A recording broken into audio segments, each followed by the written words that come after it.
ನಮ್ಮ ಸೌಭಾಗ್ಯ ಏನು ಅಂತ ಹೇಳಿದ್ರೆ ಇದೇ ವರ್ಷ ಆಗಿದ್ದಂಥ ಈ ನಮಗೆ ಕುಂಭಮೇಳದ ಸಂದರ್ಭದಲ್ಲೂ ಕೂಡ ಎಷ್ಟು ಜನ ಸೇರಿದ್ರು ಅಂತ ಹೇಳಿ ಧಾರ್ಮಿಕ ಉತ್ಸವ ಮತ್ತು ಈ ಆರ್ಥಿಕ ಉತ್ಸವ ಅಂತ ಹೇಳ್ತೀವಿ. ನಾವು ಒಂದಿಷ್ಟು ಆರ್ಥಿಕತೆಯ ಕೂಡ ಮಾತನಾಡೋದಾದರೆ ಈ ರೀತಿಯಾಗಿ ಉತ್ಸವಗಳು ಮತ್ತು ದೊಡ್ಡ ದೊಡ್ಡ ಹಬ್ಬ ಧಾರ್ಮಿಕ ಕಾರ್ಯಕ್ರಮಗಳ ಹಿಂದೆ ಆರ್ಥಿಕತೆಯ ಸ್ವರೂಪ ಕೂಡ ಬದಲಾಗ್ಬಿಡುತ್ತೆ ಅಂತ ಹೇಳಿ. ಈಗ ಸಾಕಷ್ಟು ಟೀಕೆ ಟಿಪ್ಪಣಿ ಬರುತ್ತೆ ಧಾರ್ಮಿಕ ಆಚರಣೆಯ ಸಂದರ್ಭದಲ್ಲಿ. ಬಟ್ ನಾವು ಧಾರ್ಮಿಕ ಆಚರಣೆಯನ್ನು ಮತ್ತು ಆರ್ಥಿಕತೆಯನ್ನು ಬೇರೆ ಮಾಡಿ ನೋಡಲಿಕ್ಕೆ ಸಾಧ್ಯನೇ ಇಲ್ಲ ಅಂತ ಹೇಳಿ. ಈಗ ಈ ದಸರಾ ಫಾರ್ ಎಕ್ಸಾಂಪಲ್ ದಸರಾದಲ್ಲಿ ನೋಡ್ತಾ ಇದ್ದೀವಿ ಎಷ್ಟು ಜನ ಬಂದಿದ್ದಾರೆ ಅಂತ ಹೇಳಿ. ಈ ಜನ ಎಲ್ಲ ಬಂದವರು ಸುಮ್ಮನೆ ಅಂತ ಬರ್ತಾರಾ? ಅಲ್ಲಿ ಆರ್ಥಿಕತೆ ಗೂಮಪ್ ಆಗುತ್ತೆ, ಬೂಸ್ಟಪ್ ಆಗುತ್ತೆ ಅಂತ ಹೇಳಿ. ಈ ಹೋಟೆಲ್ಸ್ ಆಗಿರ್ಬೋದು, ಇದಕ್ಕೆ ಸಣ್ಣ ಪುಟ್ಟ ವ್ಯಾಪಾರಸ್ಥರಾಗಿರ್ಬೋದು, ಅಂದರೆ ವ್ಯಾಪಾರ ಕೂಡ ಪುನಶ್ಚೇತನಗೊಳ್ಳುತ್ತೆ ಇಲ್ಲಿಂದ ಅಂತ ಹೇಳಿ. ಇದು ಆರ್ಥಿಕತೆ ಕೂಡ ಕರ್ನಾಟಕದ ರಾಜ್ಯದ ಬೊಕ್ಕಸಕ್ಕೂ ಕೂಡ ಹಣ ಬರುತ್ತೆ. ನೀವು ಕುಂಭಮೇಳದ ಸಂದರ್ಭದಲ್ಲಿ ಅದೆಷ್ಟೋ ಸಾವಿರಾರು ಕೋಟಿ ಲಾಭ ಬಂತು ಅಂತ ಹೇಳ್ತಾರೆ. ಅದೇ ರೀತಿಯಾಗಿ ಪ್ರತಿಯೊಂದು ತಮ್ಮ ಬದುಕನ್ನು ಕೂಡ ಕಟ್ಕೋತಾ ಇರ್ತಾರೆ ಅಂತ. ಈಗ ಮೈಸೂರು ಕೂಡ ಒಂದು ಪ್ರವಾಸೋದ್ಯಮ ಆಗಿದೆ. ಪ್ರವಾಸಿಗಳು ಬರ್ತಾ ಇದ್ದಾರೆ. ರಾಜ ಮಹಾರಾಜರ ಕಾಲದಿಂದಲೂ ಕೂಡ ಪ್ರವಾಸಿಗಳು ಅಥವಾ ಇದೊಂದನ್ನ ಪ್ರವಾಸೋದ್ಯಮ ಮಾಡಬೇಕು ಅಂತ ರಾಜರ ಕನಸು ಕೂಡ ಆಗಿತ್ತು. ಅದೇ ರೀತಿ ಪ್ರವಾಸಿಗಳು ಕೂಡ ಬರ್ತಾರೆ. ದೇಶ ವಿದೇಶಗಳಿಂದ ಬರೋದ್ರಿಂದ ಅಲ್ಲಿ ವ್ಯಾಪಾರ ವಹಿವಾಟು ಹೆಚ್ಚಾಗುತ್ತೆ, ಆರ್ಥಿಕ ಪರಿಸ್ಥಿತಿ ಇನ್ನಷ್ಟು ಹೆಚ್ಚಾಗ್ತಾ ಹೋಗುತ್ತೆ. ಮೈಸೂರು ಅಂದಾಕ್ಷಣ ಹೆಚ್ಚಿನ ಪ್ರವಾಸಿಗರು ಅಥವಾ ಏನಾದ್ರು ಕರ್ನಾಟಕ ಅಂತಂದ್ರೆ ಯಾವ ಪ್ಲೇಸಿಗೆ ಹೋಗ್ಬೇಕು ಅಂತಂದ್ರೆ ಮೊದಲಿಗೆ ಮೈಸೂರಿಗೆ ಹೋಗೋದಕ್ಕೆ ಎಲ್ಲರೂ ಕೂಡ ಸಜೆಸ್ಟ್ ಮಾಡ್ತಾರೆ. ಅದೇ ರೀತಿಯಲ್ಲಿ ಇದೊಂದು ದಸರಾ ಅನ್ನೋದು ನಾವು ಧಾರ್ಮಿಕವಾಗಿ ನೋಡೋದಕ್ಕಿಂತ ಆರ್ಥಿಕವಾಗಿಯೂ ಕೂಡ ಅಲ್ಲಿ ಎಷ್ಟೋ ಜನರ ಬದುಕನ್ನ ಕಟ್ಕೊಳ್ಳೋದಕ್ಕೆ ಇದು ಒಂದು ರೀತಿಯ ಸಹಾಯ ಆಗುತ್ತೆ. ನೋಡಿ, ನಮ್ಮ ಇತಿಹಾಸವನ್ನು ನೋಡಿದ್ರೆ ನಮ್ಮ ಪೂರ್ವಜರು ಅಥವಾ ರಾಜ ಮಹಾರಾಜರು ಈ ರೀತಿಯ ಉತ್ಸವಗಳನ್ನು ಮಾಡುವ ಕಾನ್ಸೆಪ್ಟ್ ಏನಾಗಿತ್ತು ಅಂತ ಹೇಳಿದ್ರೆ ಜನರಲ್ಲಿ ಹೊಸ ಉತ್ಸಾಹವನ್ನು ತುಂಬುವಂಥದ್ದು. ಎಲ್ಲಿ ಉತ್ಸಾಹ ಇರುತ್ತೋ ಅಲ್ಲಿ ಉತ್ಸವ ಇರುತ್ತೆ ಅಂತ. ತುಂಬ ಉತ್ಸಾಹದಿಂದ ನಾವು ಭಾಗಿಯಾದರೆ ಯಾವುದಾದ್ರೂ ಒಂದು ಕ್ರೀಡೆಯಲ್ಲಿ ತುಂಬ ನಮಗೆ ಎನರ್ಜಿ ತುಂಬ ಇದ್ದು ಉತ್ಸಾಹ ಇದ್ದರೆ ನಾವೇ ಗೆಲ್ತೀವಿ ಅಂತ. ಈ ರೀತಿಯ ಉತ್ಸವಗಳಿಂದ ಉತ್ಸಾಹ ಕೂಡ ಹೆಚ್ಚಾಗುತ್ತೆ ಜನರಲ್ಲಿ ಅಂಥೇಳಿ. ಇದ್ರ ಜೊತೆಗೆ ವಿಜಯದಶಮಿ ಬಗ್ಗೆ ಮಾತನಾಡ್ತಾ ಇದ್ವಿ. ಇದು ವಿದ್ಯಾದಶಮಿ ಕೂಡ ಹೌದು ಅಂತ ಹೇಳ್ತಾರೆ.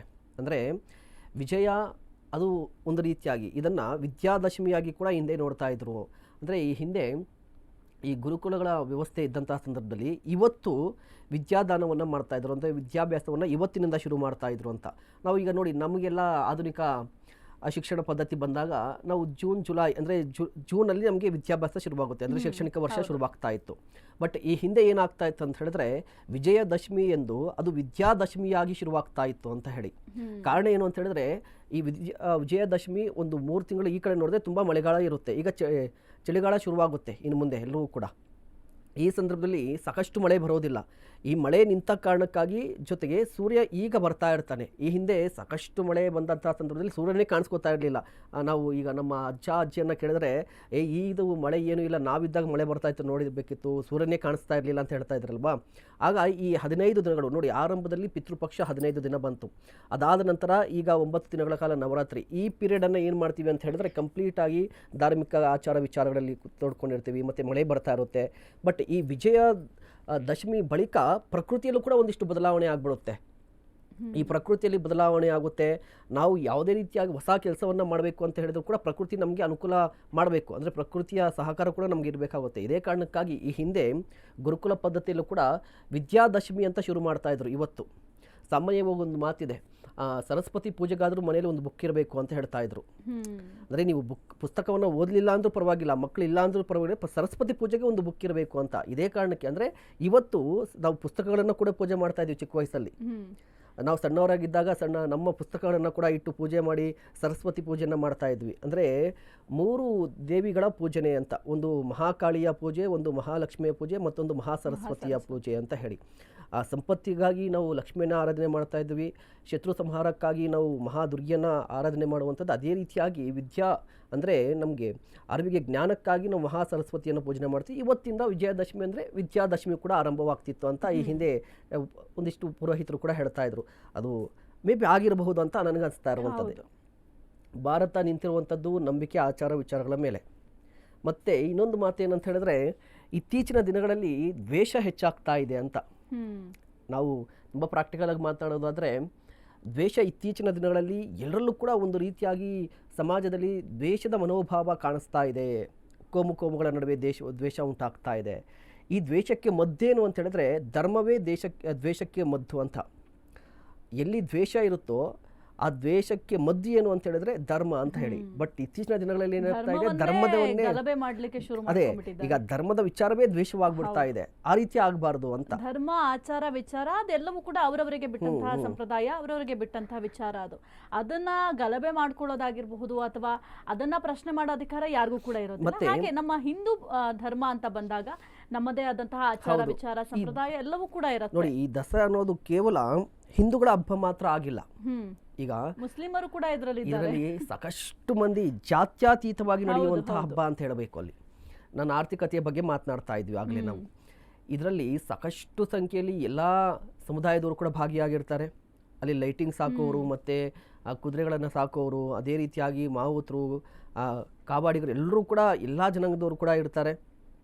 ಅಂದರೆ ಈ ಒಂದು ರೀತಿಯಾಗಿ ಎಲ್ಲರನ್ನು ಕೂಡ ಒಳಗೊಂಡಂಥ ಉತ್ಸವ ಇದು ಅಂತ ಹೇಳಬೇಕು. ಎಲ್ಲರನ್ನ ಒಳಗೊಂಡಂತಹ ಉತ್ಸವ ಇದು ನಾಡ ಹಬ್ಬ ಆಗ್ತಾ ಇದೆ. ಇದೇ ಕಾರಣಕ್ಕಾಗಿ ನಾಡ ಹಬ್ಬ ಅಂತ ಆಗ್ತಿದೆ ಅಂತ. ಮತ್ತೆ ಇನ್ನೊಂದು ಮಹೇಶ್, ಈಗ ತಾನೇ ನಾವು ಧರ್ಮದ ವಿಚಾರವಾಗಿ ಮಾತಾಡ್ತಿದ್ದೋ.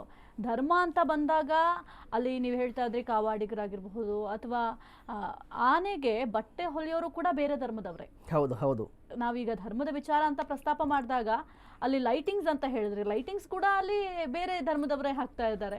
ಇನ್ನು ಈಗ ನಾವು ಮೂರ್ತಿ ಬಗ್ಗೆ ಹೇಳ್ತಾ ಇದ್ದೋ, ತಾಯಿ ಚಾಮುಂಡೇಶ್ವರಿಯ ಬಗ್ಗೆ ಮಾತನಾಡೋದಾದ್ರೆ, ಈಗ ಇಲ್ಲಿ ಏನು ಚಾಮುಂಡೇಶ್ವರಿಯ ಮೆರವಣಿಗೆಯನ್ನ ಮಾಡ್ತಾರೆ, ಮತ್ತೆ ಅದನ್ನ ಕೆಲವೊಂದಷ್ಟು ಜನ ತಪ್ಪು ತಿಳ್ಕೊಂಡಿರ್ತಾರೆ. ಆ ಮೂರ್ತಿಯನ್ನ ತೆಗೆದುಕೊಂಡು ಹೋಗಿ ಮತ್ತೆ ಮೈಸೂರಿನ ಬೆಟ್ಟದಲ್ಲಿರ್ತಾರೆ, ಬೆಟ್ಟದಲ್ಲಿ ಆ ತಾಯಿಯನ್ನ ಆರಾಧನೆ ಮಾಡ್ತಾರೆ, ಬೆಟ್ಟದಲ್ಲಿ ಉತ್ಸವ ಮೂರ್ತಿಯನ್ನ ಏನು ಪೂಜೆ ಮಾಡ್ತಾರೆ ಅದನ್ನ ತೆಗೆದುಕೊಂಡು ಬಂದು ಇಲ್ಲೂ ಕೂಡ ಪೂಜೆಯನ್ನ ಮಾಡ್ತಾರೆ ಅಂತ ತಪ್ಪು ಕಲ್ಪನೆ ಇದೆ. ಉತ್ಸವ ಮೂರ್ತಿ ಬೆಟ್ಟದಲ್ಲಿರುವಂಥದ್ದು ಅಲ್ಲಿಗೆ ಮಾತ್ರ ಸೀಮಿತ ಆಗಿರುತ್ತೆ. ಆದರೆ ಅರಮನೆ ಅಂತ ಬಂದಾಗ, ಅರಮನೆ ವಿಚಾರಕ್ಕೆ ನಾವು ಬಂದಾಗ, ಅರಮನೆಯಲ್ಲೇ ತಾಯಿಯ ಚಾಮುಂಡೇಶ್ವರಿಯ ವಿಗ್ರಹ ಇರುತ್ತೆ. ಆ ತಾಯಿ ಚಾಮುಂಡೇಶ್ವರಿಯ ವಿಗ್ರಹವನ್ನು ತೆಗೆದುಕೊಂಡು ಅದನ್ನು ಉತ್ಸವ ಮೂರ್ತಿಯಾಗಿ ಬಳಕೆ ಮಾಡ್ತೀವಿ. ಎಷ್ಟೋ ಜನರು ಏನು ಅನ್ಕೋತಾರೆ, ಅಲ್ಲಿರುವಂತಹ ತಾಯಿ ಚಾಮುಂಡೇಶ್ವರಿಯನ್ನು ಪೂಜೆ ಮಾಡ್ತಾರೆ, ಉತ್ಸವ ಮೂರ್ತಿಯಾಗಿ ಬಳಕೆ ಮಾಡ್ತಾರೆ ಅಂತ ಹೇಳ್ತಾರೆ. ಗಮನಿಸ್ತಾ ಇದ್ದೀರಾ ಮಹೇಶ್? ಈಗ ಸದ್ಯಕ್ಕಂತೂ ತಾಯಿ ಎಲ್ಲರ ಪ್ರೀತಿಯಿಂದ ಅಥವಾ ಭಕ್ತಿ ಭಾವದಿಂದ ತಾಯಿಯನ್ನು ನೋಡುವಂತಹ ಸಂದರ್ಭ ಇದು. ರಾಮಪ್ಪ ಸಿ ವಡೇರ, ದಟ್ಟಿ ಕುಣಿತ ಕಲಾವಿದರ ಸಂಘ ಬೆಳಗಾವಿ, ಶ್ರೀ ಗೌಡಪ್ಪ ಪಾಟೀಲ, ಶ್ರೀ ಮುತ್ತೇಶ್ವರ ದಟ್ಟಿ ಕುಣಿತ ಕಲಾವಿದರ ಸಂಘ ಬೆಳಗಾವಿ ಜಿಲ್ಲೆ. ಬಂಧುಗಳೇ, ದಟ್ಟಿ ಕುಣಿತ ಅಥವಾ ದಟ್ಟಿ ಆಟವು ಅದ್ವಿತೀಯ ಸಾಧನೆಯ ಕಸರತ್ತುಗಳಿಂದ ಕೂಡಿದ ಕಲಾ ಪ್ರಕಾರ. ಶುಂಭ, ನಿಶುಂಭ ಮತ್ತು ಮಹಿಷಾಸುರರ ಸಂಹಾರಕ್ಕಾಗಿ ದುರ್ಗೆಯ ಅವತಾರ ತಾಳಿದ ಪಾರ್ವತಿಯು ಅಂಬಾರಿಯನ್ನ 10ನೇ ಚಾಮರಾಜ ಒಡೆಯರ್ ಕಾಲದಲ್ಲಿ ಮಾಡೋದಕ್ಕೆ ಆರಂಭ ಮಾಡಿದ್ರು. ಅದನ್ನ ಮಾಡಿದವರು ಶಿಲ್ಪಕಲಾ ನಿಪುಣ ಸಿಂಗಣ್ಣಾಚಾರ್ಯ ಅನ್ನೋರು. ಅದರಲ್ಲಿ 80 kg ಚಿನ್ನ ಇದೆ. ಅದರಲ್ಲಿ 6000 ತೊಲ ಅಂತ ಹೇಳ್ತಾರೆ, ಹಾಗಿದ್ರೆ 70 kgಗೆ ಬರುತ್ತೆ. ಬಟ್ 80 kg ಚಿನ್ನ ಇದೆ ಅಂತ ಅದರಲ್ಲಿ ಇದಿದೆ. ಹಾಗೆಯೇ ಒಳಭಾಗ ಇರೋದೆಲ್ಲ ಮರ, ಅದ್ರ ಮೇಲೆ ಅದು ಅಂಬಾರಿನ ಮಾಡಿರೋದು. ಭಾಳ ಜನ ಏನು ಅಂದ್ಕೊಳ್ತಾರೆ ಅಂತಂದರೆ, ಇವಾಗಲೂ ಅಷ್ಟೇ ಜನಕ್ಕೆಲ್ಲ ಬಹಳ ಒಂದು ಆಸಕ್ತಿ. 750 kg ತೂಕದ ಅಂಬಾರಿ ಅಂತಂದಿದ ತಕ್ಷಣವೇ 750 kg ಚಿನ್ನದಲ್ಲಿ ಮಾಡಿದ್ದಾರೆ ಅಂತ. ಅಷ್ಟು ದೊಡ್ಡ ಅಂಬಾರಿಯನ್ನು ಅದೇ ಸೈಜಲ್ಲಿ ಪೂರ್ಣ ಚಿನ್ನದಲ್ಲಿ ಮಾಡಿದ್ರೆ 750 kg ಅಲ್ಲ, ಇನ್ನೂ ಜಾಸ್ತಿ ಚಿನ್ನ ಬೇಕು. ಯಾಕೆಂದರೆ ಚಿನ್ನದ ಸಾಂದ್ರತೆ ಜಾಸ್ತಿ, ಅದು ಘನತೆ ಜಾಸ್ತಿ, ಅದು ಅಷ್ಟಿರೋಕ್ಕೆ ಸಾಧ್ಯವಿಲ್ಲ. ಸೊ ಅದು ಅಲ್ಲದೆ ಅಧಿಕೃತವಾದ ರೆಕಾರ್ಡಲ್ಲೇ ಮಾಡಿದವರು ಯಾರು ಅಂತಾನೆ ಇದೆ, ಶಿಲ್ಪಕಲಾ ನಿಪುಣ ಸಿಂಗಣ್ಣಾಚಾರ್ಯ. ಜಾಸ್ತಿ ಶಿಲ್ಪಕಲಾ ನಿಪುಣ ಸಿಂಗಣ್ಣಾಚಾರ್ಯ ಮಾಡಿಸಿರೋದು, ಅವರೇ ಮಾಡಿರೋದು ಶಿಲ್ಪಿ. ಮತ್ತು ಮಾಡಿದ್ದಕ್ಕೆ ಅರಮನೆಯಿಂದ ಕೊಟ್ಟಿರೋ ಚಿನ್ನನೂ ರೆಕಾರ್ಡ್ ಇದೆ, ಯಾವ ಕಾಲದಲ್ಲಿ ಮಾಡಿದ್ರು ಅಂತಾನೂ ರೆಕಾರ್ಡ್ಸ್ಗಳಿದೆ. ಅಂದರೆ ನಾವು ಸುಮ್ಮನೆ ಜನ ಏನೋ ಹೇಳ್ತಾರೆ ಅಂತಂದ್ರೆ, ಅಲ್ಲಿಂದ ಬಂತು, ಕಂಪಿಲರಾಯನಿಂದ ಬಂತು, ಉತ್ತುದೆಲ್ಲ ಉಸಿಟ್ಟಿದ್ರು ಅಲ್ಲ, ಅದೆಲ್ಲ ಏನಿಲ್ಲ. ಅದರಲ್ಲಿ ಹಿಂದ್ಗಡೆ ಇಬ್ಬರು ಮುಂದ್ಗಡೆ ಇಬ್ಬರು ಆನಂದವಾಗಿ ಕುಂತ್ಕೋಬೋದು. ಆ ರೀತಿಯಾದಂತಹ ಒಂದು ಸಿಂಹಾಸನ ಅದು. ಆನೆಯ ಬೆನ್ನಿಗೆ ಕರೆಕ್ಟಾಗಿ ಕುಂತ್ಕೊಳ್ಳೋ ಹಾಗೆ ಆ ಶೇಪನ್ನು ಮಾಡಿರುವಂಥದ್ದು. ಮತ್ತು ಆಧುನಿಕವಾಗಿ ಮಾಡಿರುವಂತಹ ಪ್ಲೇಟಿಂಗ್ ವರ್ಕ್ ಎಲ್ಲ ಇದೆ. ಸೊ ಇದೆಲ್ಲವೂ ನಿಮ್ಗೆ ಗೊತ್ತಾಗುತ್ತೆ. ಅಂದರೆ ಪ್ಲೇಟಿಂಗ್ ವರ್ಕ್ ಯಾವಾಗಲಿಂದ ಸ್ಟಾರ್ಟ್ ಆಯಿತು ಏನು ಎಲ್ಲ ಗೊತ್ತಾಗುತ್ತೆ. ಸೊ ಹಾಗಾಗಿ ಅಂಬಾರಿ ಅಂತಂದಿದ ತಕ್ಷಣವೇ ಇದು ಅಲ್ಲಿಂದ ಬಂತು ಇಲ್ಲಿಂದ ಬಂತು ಅಂತ ಹೇಳೋದು ಯಾವುದೂ ಸರಿ. ಸೊ ಅಂಬಾರಿ 10ನೇ ಚಾಮರಾಜ ಒಡೆಯರ್ ಕಾಲದಲ್ಲಿ ಆರಂಭವಾಯಿತು, ಆದರೆ ಕರೆಕ್ಟಾಗಿ ಯೂಸ್ ಆಗಕ್ಕೆ ಸ್ಟಾರ್ಟ್ ಆಗಿದ್ದು ನಾಲ್ವಡಿಯವರ ಕಾಲದಲ್ಲೇ. ಯಾಕೆಂದರೆ ಅವರು ಭಾಳ ಕಡಿಮೆ ಅವಧಿಗೆ 10ನೇ ಚಾಮರಾಜ ಒಡೆಯರವರು ಅಧಿಕಾರದಲ್ಲಿದ್ದರು. ಪಾಪ ಡಿಫ್ತೀರಿಯಾ ರೋಗ ಬಂದು ಅವರು ಕಲ್ಕತ್ತಾದಲ್ಲಿ ಸಾವನ್ನಪ್ಪಬೇಕಾಯಿತು. ಭಾಳ ಚಿಕ್ಕ ವಯಸ್ಸಿಗೆ ಹೊಟ್ಟೋದ್ರು ಅವರು. ಅವರು 1881ಕ್ಕೆ ರೆಂಡಿಷನ್ ಆ್ಯಕ್ಟ್ ಬಂತು. ಅಲ್ಲಿಂದ ಅವರು 1894ರಲ್ಲಿ ಅವರು ಇದಾದರು. ಸೊ ಹಾಗಾಗಿ ನಾವು ನೋಡೋದಾದರೆ 1894ರಲ್ಲಿ ಅವರು ಸಾವನ್ನಪ್ಪಿದ್ರು. ಅಲ್ಲಿಗೆ ಬಹಳ ಕಡಿಮೆ ಅವಧಿಯಲ್ಲಿ ಅವರಿದ್ದರು. ಅದಾದ ನಂತರ ನಾಲ್ವಡಿಯವರ ಕಾಲದಲ್ಲಿ ದಸರಾ ಅತ್ಯದ್ಭುತವಾಗಿ ನಡೀತಾ ಇತ್ತು. ನಿಜವಾಗಿಯೂ ಅದರ ಮೈಸೂರಲ್ಲಿ ಪೀಕ್ ಅಂತ ಅಂದಿದ್ದು ಇವರ ಕಾಲಘಟ್ಟದಲ್ಲೇ ನಾಲ್ವಡಿ. ಯಾಕಂದರೆ ಪರಿಪೂರ್ಣವಾದಂತಹ ಆಧುನಿಕತೆಯನ್ನು ಬೆಳೆಸ್ಕೊಂಡು ಎಲ್ಲ ರೀತಿಯ ಸುಸಜ್ಜತೆಯನ್ನು ಬೆಳೆಸ್ಕೊಂಡು ದಸರಾಗಳ ಆರಂಭವಾಗಿದ್ದು ನಾಲ್ವಡಿಯವರ ಕಾಲದಲ್ಲಿ ಅಂತ ನಾವು ಹೇಳ್ಬೋದು. ಎಲ್ಲ ರೀತಿಯಾದಂತಹದ್ದು ಅಂದರೆ ಪೊಲೀಸ್ ಪಡೆಗಳು, ಪದಾತಿ ದಳಗಳು, ದರ್ಬಾರಿಗಳು, ಸಂಗೀತ ಕಲಾವಿದರು, ಬೇರೆ ಬೇರೆ ಕಲಾ ತಂಡಗಳು ಇವೆಲ್ಲ ಇಟ್ಕೊಂಡು ಒಂದು ಅದರ ಪೀಕ್ ಅಥವಾ ಜಿನಿತ್ ಅಂತಾರಲ್ಲ, ಆ ಪಾಯಿಂಟಿಗೆ ಹೋಗಿದ್ದು ನಾಲ್ವಡಿಯವರ ಕಾಲದಲ್ಲಿ. ನಾಲ್ವಡಿಯವರ ಇದ್ದಾಗ ಅದು ತುಂಬ ಚೆನ್ನಾಗಿ ನಡೀತಾ ಇತ್ತು. ಒಂದು ಲೆಕ್ಕಕ್ಕೆ ನಾಲ್ವಡಿಯವರು ಪೂರ್ಣವಾದಂತಹ ರಾಜತ್ವದಲ್ಲಿ ಆನಂದವಾಗಿದ್ದರು. ಸೊ ಜಯಚಾಮರಾಜ ಒಡೆಯರವರು 1940ರಲ್ಲಿ ಅಧಿಕಾರಕ್ಕೆ ಬಂದರು. ಅವರ ಕಾಲಘಟ್ಟ ಬಹಳ ಸಂದಿಗ್ಧವಾದ ಕಾಲಘಟ್ಟ. ಅದನ್ನು ಟ್ರಾನ್ಸಿಷನ್ ಪೀರಿಯಡ್ ಅಂತ ಹೇಳ್ತೀವಿ. ಹಾಗಂದರೆ ಸ್ಥಿತ್ಯಂತರ ಕಾಲ ಅಂತ. ಈ ಸ್ಥಿತ್ಯಂತರ ಕಾಲ ಅಂದರೆ ಗೊತ್ತಲ್ಲ, ಹೀಗೂ ಇಲ್ಲದೆ ಹಾಗೂ ಇಲ್ಲದೆ ಇರುವಂತಹ ಕಾಲಘಟ್ಟ. 1940ರಲ್ಲಿ ಅವರು ಅಧಿಕಾರಕ್ಕೆ ಬಂದರು. ಅವರು ಆನೆ ಮೇಲೆ ಕುಳಿತು ದಸರಾವನ್ನು ಜ್ಞಾನವೇ ದಿವ್ಯ ಜ್ಯೋತಿ, ಜ್ಞಾನವೇ ದಿವ್ಯ ಜ್ಯೋತಿ ಎಂಬ ನಂಬಿಕೆಯೊಂದಿಗೆ 1999ರಲ್ಲಿ ಸ್ಥಾಪನೆಯಾಗಿದ್ದು ಕರ್ನಾಟಕ ವಸತಿ ಶಿಕ್ಷಣ ಸಂಸ್ಥೆಗಳ ಸಂಘ ಕ್ರೈಸ್ ರಾಜ್ಯದಾದ್ಯಂತ ಸಾವಿರಾರು ಮಕ್ಕಳಿಗೆ ಭರವಸೆಯ ಬೆಳಕಾಗಿದೆ. ಸಮಾನತೆ ಮತ್ತು ಸಾಮಾಜಿಕ ನ್ಯಾಯದ ತತ್ವಗಳ ಮೇಲೆ ನಿರ್ಮಿಸಲಾಗಿರುವ ಈ ಸಂಸ್ಥೆ ಸಾಮಾಜಿಕ ಮತ್ತು ಆರ್ಥಿಕವಾಗಿ ಹಿಂದುಳಿದ ವರ್ಗಗಳ ಮಕ್ಕಳಿಗೆ ಗುಣಮಟ್ಟದ ವಸತಿ ಶಿಕ್ಷಣವನ್ನು ನೀಡುತ್ತಿದೆ. ಕರ್ನಾಟಕ ಸರ್ಕಾರದ ಸಮಾಜ ಕಲ್ಯಾಣ ಇಲಾಖೆಯ ಮಹತ್ವಾಕಾಂಕ್ಷೆಯ ಯೋಜನೆಯು ಮಕ್ಕಳ ಬದುಕಿಗೆ ಬೆಳಕಾಗಿದೆ. ಕರ್ನಾಟಕದಾದ್ಯಂತ 821 ವಸತಿ ಶಾಲೆಗಳನ್ನು ಯಶಸ್ವಿಯಾಗಿ ನಡೆಸುತ್ತಿದೆ. ಈ ಶಾಲೆಗಳಲ್ಲಿ ಮೊರಾರ್ಜಿ ದೇಸಾಯಿ, ಕಿತ್ತೂರು ರಾಣಿ ಚೆನ್ನಮ್ಮ ಮತ್ತು ಅಟಲ್ ಬಿಹಾರಿ ವಾಜಪೇಯಿ ವಸತಿ ಶಾಲೆಗಳು ಸೇರಿವೆ. 1972 ತನಕ 69 ತನಕ ಭುವನೇಶ್ವರಿ ಇಡಬೇಕೆ, ಯಾರು ಇಡಬೇಕು ಅಂತ ಚರ್ಚೆ. ಯಾರನ್ನಿಡೋದು ಅಂತ ಹೇಳಿದ್ರೆ ತಾಯಿ ಚಾಮುಂಡಿ ಅಲ್ಲಿ ಅಧಿದೇವತೆ, ಮೈಸೂರಿನ ಅಧಿದೇವತೆ. ಸಾಲದ್ದಕ್ಕೆ ಮೈಸೂರು ರಾಜರ ಕುಲದೇವತೆಯೂ ಅವರೇ. ಆದ್ದರಿಂದ ಈ ಚಾಮುಂಡೇಶ್ವರಿನ ತಂದುಬಿಡೋಣ ಅಂತ ತೀರ್ಮಾನ ಮಾಡಿಬಿಟ್ರು. ಹಾಗಾಗಿ ಚಾಮುಂಡೇಶ್ವರಿ ಅಂದರೆ ಚಾಮುಂಡೇಶ್ವರಿ ನಾವು ಹೇಳ್ತೀವಿ ಅಷ್ಟೇ, ಬೆಟ್ಟದಲ್ಲಿರುವುದು ಚಾಮುಂಡೇಶ್ವರಿ.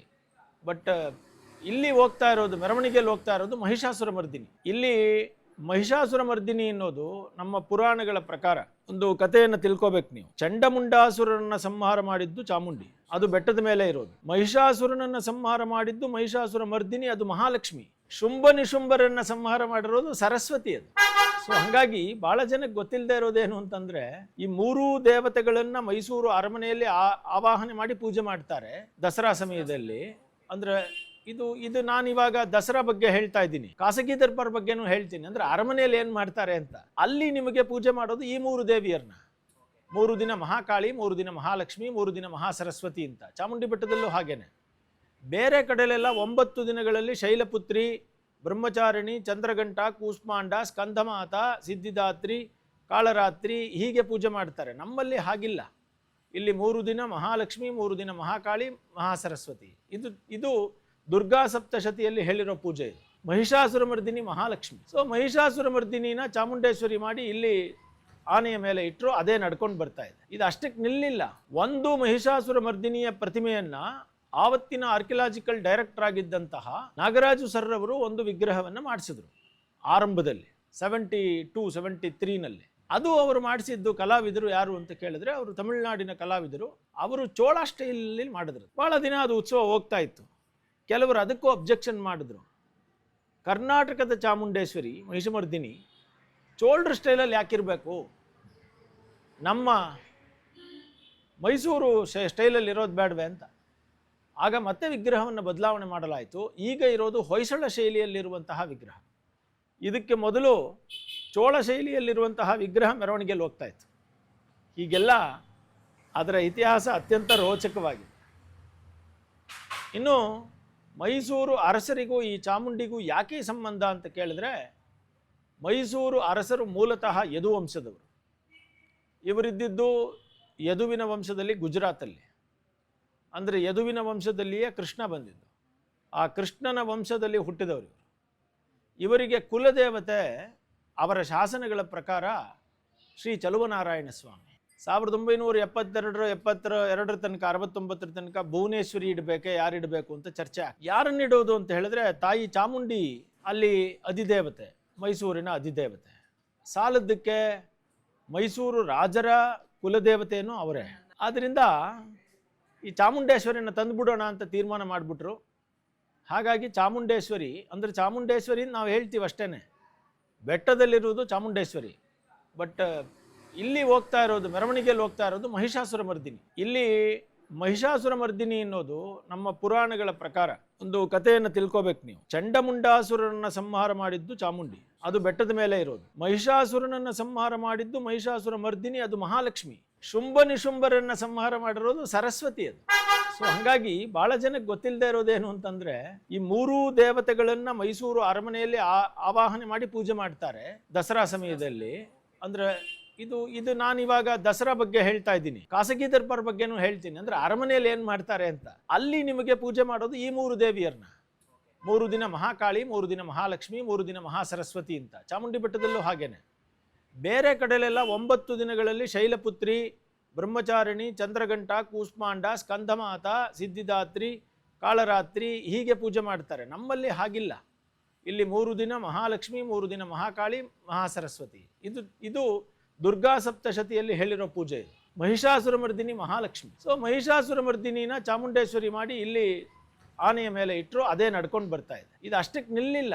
ಒಂದು ಮಹಿಷಾಸುರ ಮರ್ದಿನಿಯ ಪ್ರತಿಮೆಯನ್ನ ಆವತ್ತಿನ ಆರ್ಕಿಯಾಲಜಿಕಲ್ ಡೈರೆಕ್ಟರ್ ಆಗಿದ್ದಂತಹ ನಾಗರಾಜು ಸರ್ ಅವರು ಒಂದು ವಿಗ್ರಹವನ್ನು ಮಾಡಿಸಿದ್ರು ಆರಂಭದಲ್ಲಿ 72-73ನಲ್ಲಿ. ಅದು ಅವರು ಮಾಡಿಸಿದ್ದು ಕಲಾವಿದರು ಯಾರು ಅಂತ ಕೇಳಿದ್ರೆ, ಅವರು ತಮಿಳುನಾಡಿನ ಕಲಾವಿದರು. ಅವರು ಚೋಳ ಸ್ಟೈಲಲ್ಲಿ ಮಾಡಿದ್ರು. ಬಹಳ ದಿನ ಅದು ಉತ್ಸವ ಹೋಗ್ತಾ ಇತ್ತು. ಕೆಲವರು ಅದಕ್ಕೂ ಅಬ್ಜೆಕ್ಷನ್ ಮಾಡಿದ್ರು. ಕರ್ನಾಟಕದ ಚಾಮುಂಡೇಶ್ವರಿ ಮಹಿಷಮರ್ದಿನಿ ಚೋಳರ ಸ್ಟೈಲಲ್ಲಿ ಯಾಕಿರಬೇಕು, ನಮ್ಮ ಮೈಸೂರು ಸ್ಟೈಲಲ್ಲಿ ಇರೋದು ಬೇಡವೆ ಅಂತ. ಆಗ ಮತ್ತೆ ವಿಗ್ರಹವನ್ನು ಬದಲಾವಣೆ ಮಾಡಲಾಯಿತು. ಈಗ ಇರೋದು ಹೊಯ್ಸಳ ಶೈಲಿಯಲ್ಲಿರುವಂತಹ ವಿಗ್ರಹ.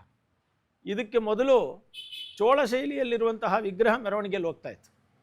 ಹೀಗೆಲ್ಲ ಅದರ ಇತಿಹಾಸ ಅತ್ಯಂತ ರೋಚಕವಾಗಿದೆ. ಇನ್ನು ಮೈಸೂರು ಅರಸರಿಗೂ ಈ ಚಾಮುಂಡಿಗೂ ಯಾಕೆ ಸಂಬಂಧ ಅಂತ ಕೇಳಿದ್ರೆ, ಮೈಸೂರು ಅರಸರು ಮೂಲತಃ ಯದು ವಂಶದವರು. ಇವರಿದ್ದಿದ್ದು ಯದುವಿನ ವಂಶದಲ್ಲಿ, ಗುಜರಾತಲ್ಲಿ. ಅಂದರೆ ಯದುವಿನ ವಂಶದಲ್ಲಿಯೇ ಕೃಷ್ಣ ಬಂದಿದ್ದು. ಆ ಕೃಷ್ಣನ ವಂಶದಲ್ಲಿ ಹುಟ್ಟಿದವರು. ಇವರಿಗೆ ಕುಲದೇವತೆ ಅವರ ಶಾಸನಗಳ ಪ್ರಕಾರ ಶ್ರೀ ಚಲುವನಾರಾಯಣ ಸ್ವಾಮಿ. 1972 ತನಕ